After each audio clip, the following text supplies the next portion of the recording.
Hoje é sexta-feira, estamos recebendo o nosso querido amigo Dr. Luciano Bertolini, que é geriatra e ortomolecular, nos orientando aí sobre como é que a gente envelhece com mais saúde, com menos probleminhas, né? Vai chegando a idade, dói aqui, dói ali, você vai participando, mas antes eu quero só dar um recadinho, que eu comecei ontem e não pude terminar, porque eu fui bronqueada aí pela equipe. Semana que vem, a partir da semana que vem... Vai, Corinthians! Vai, Corinthians, semana que vem. A gente vai voltar com um sonho de Natal. Lembra que a gente fez no ano passado?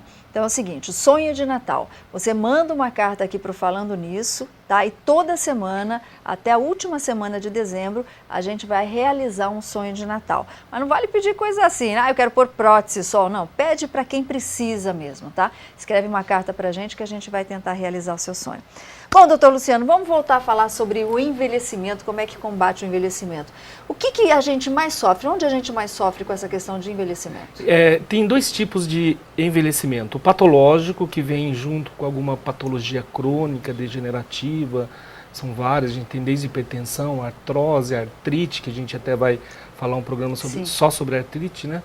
E tem o envelhecimento fisiológico, que é uma capacidade do organismo de fazer a detoxificação.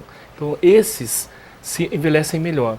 Quando não está envelhecendo bem, está envelhecendo para o lado patológico, nós temos que intervir na patologia do paciente. O que ele tiver ali degenerando ou crônico, a gente tem que intervir e tentar modular essa doença para que ele viva mais e melhor, com qualidade de vida. Então é um amplo, né, aspecto disso daí. Temos mais de 200 patologias de envelhecimento. Agora, o idoso que dorme mal, por exemplo, com o tratamento, ele consegue melhorar essa qualidade dormir do sono? bem é um dos fatores que encurtam, eles prolongam a vida, né? Não dormir que encurta a vida. Então, por exemplo, a doença do sono, do ronco, que é a apneia, já tem trabalhos descritos que diminui 4 anos a sua vida. Nossa entendeu? Então, trabalhar a insônia, trabalhar o ronco, melhorar as apneias, você prolonga também a longevidade. E isso é um tratamento que a gente faz na medicina integrativa, usando os recursos que tem a medicina integrativa. A dona Jussara de Taubaté deixou uma perguntinha. Ela quer saber assim, se com um tratamento para melhorar a qualidade de vida no envelhecimento, as nossas células ficam mais jovens e os órgãos começam a funcionar melhor. E só para ter uma ideia, hoje o que está mais evidente no mundo inteiro é a medicina ambiental. O ambiente está nos matando, entendeu? As intoxicações alimentares, as alergias alimentares, como foi falado no começo, os metais pesados, os aditivos, os conservantes, os agrotóxicos, tudo isso está sendo convenção mundial de como abordar esse tema daqui para frente, porque é isso que está nos matando precocemente. Isso envelhece mais rápido? Isso está envelhecendo muito mais rápido, gerando muitas doenças. Por exemplo, ontem mesmo eu publiquei no meu Facebook um artigo que fala da intoxicação do mercúrio dando Alzheimer. Entendeu? O mercúrio é um metal pesado que a gente encontra comendo peixes e na arcada dentária quem tem obturação por amálgamas. E isso intoxica a gente e isso leva a quadros neurológicos gravíssimos, inclusive o Alzheimer. Então nós temos que abordar bem o paciente para ver aonde que está a sua fragilidade, para que a gente possa atuar de forma adequada. Então... Outra pergunta que veio, a gente está com um probleminha na transmissão aqui para o estúdio, foi o seguinte, uma senhora de Pindamonhangaba, ela perguntou o seguinte, o esquecimento no idoso é normal ou pode ser um princípio de Alzheimer? O esquecimento no idoso, que hoje em dia a gente já não está encontrando só no idoso, em várias faixas etárias, tem 3 tipos de abordagem que tem que ser muito bem feita para fazer o diagnóstico correto. Ele pode ser simplesmente uma situação de estresse, onde temos aumento de cortisol, que é o hormônio do estresse. Então a conexão com a caixa de memória fica um pouco lenta, as tarefas são inúmeras e nós temos poucos conectores. Então a caixa de memória está ali, mas a conexão está um pouco lenta. Esse é o estresse, o cortisol, o excesso de informação. E temos com a idade a degeneração da caixa de memória.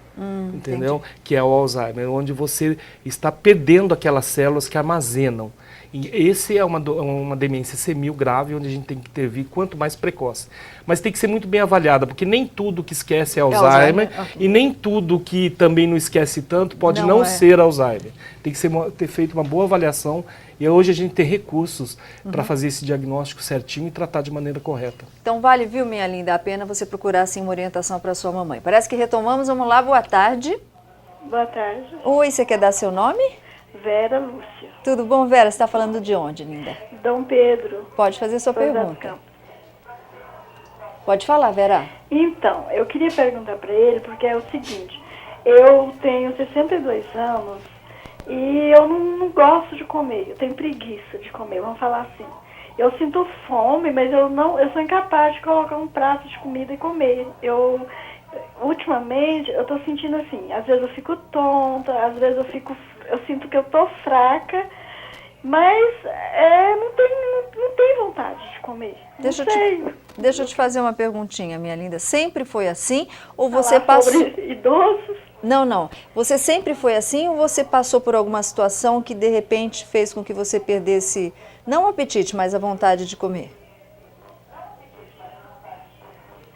Eu não sei, Solange. Assim, eu sempre trabalhei fora e geralmente, assim, às vezes não almoçava, não levava Entendi. almoço. Aí eu passava o dia, assim, comendo besteira e não almoçava.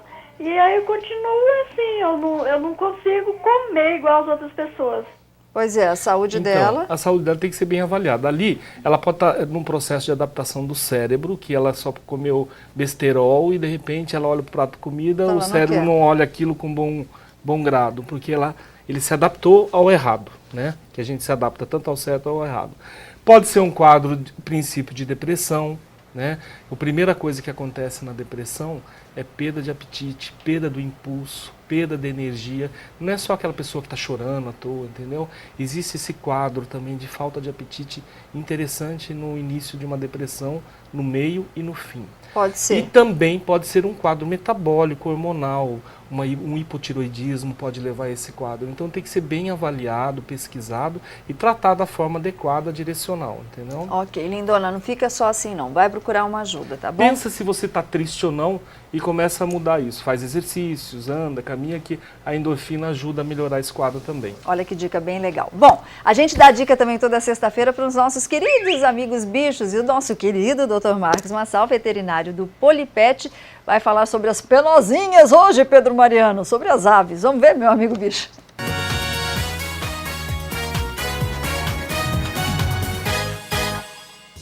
Olá, hoje a pergunta é do Paulo Lemes, que é de Jambeiro. O Paulo diz que adora o programa Falando Nisso e ele tem uma filha. E essa filha vive com uma maritaca para cima e para baixo no ombro e está preocupado com problemas de saúde que eventualmente essa ave pode transmitir. Então, Paulo, a ave na verdade pode sim transmitir alguns problemas de saúde. A maritaca que vocês têm é um psitacídeo, é um tipo de papagaiozinho verde, né? E ele pode transmitir alguns problemas. Eu posso citar para você a clamidiose, que é uma doença que pode ser transmitida. Alguns problemas parasitários também podem ser transmitidos, como piolhos, né? Mas o que eu digo para você é assim, que se a ave for bem cuidada, mantida sob higiene básica, dificilmente ela vai transmitir alguns problemas de saúde para vocês. Então, sendo bem cuidada, mantida o ambiente bem limpinho, normalmente ele não vai transmitir doenças. O que é importante também é evitar alguns hábitos que as pessoas têm de dar o alimento na própria boca. Então, isso é uma coisa que deve ser evitada.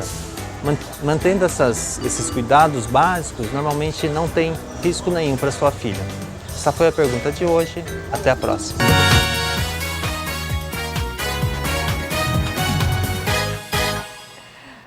Dr. Marcos, o nosso São Francisco Oriental. Se você tiver dúvida, ele falou sobre as penosinhas, hein, Pedro? Manda um e-mail pra gente no Falando Nisso, que ele responde a sua cartinha, tá? Bom, rapidinho, a gente tá de volta, mais uma paradinha e daqui a pouco tem ele com a boca quentíssima de sexta-feira, Abel Freitas e muito mais aqui no Falando Nisso. Fica aí.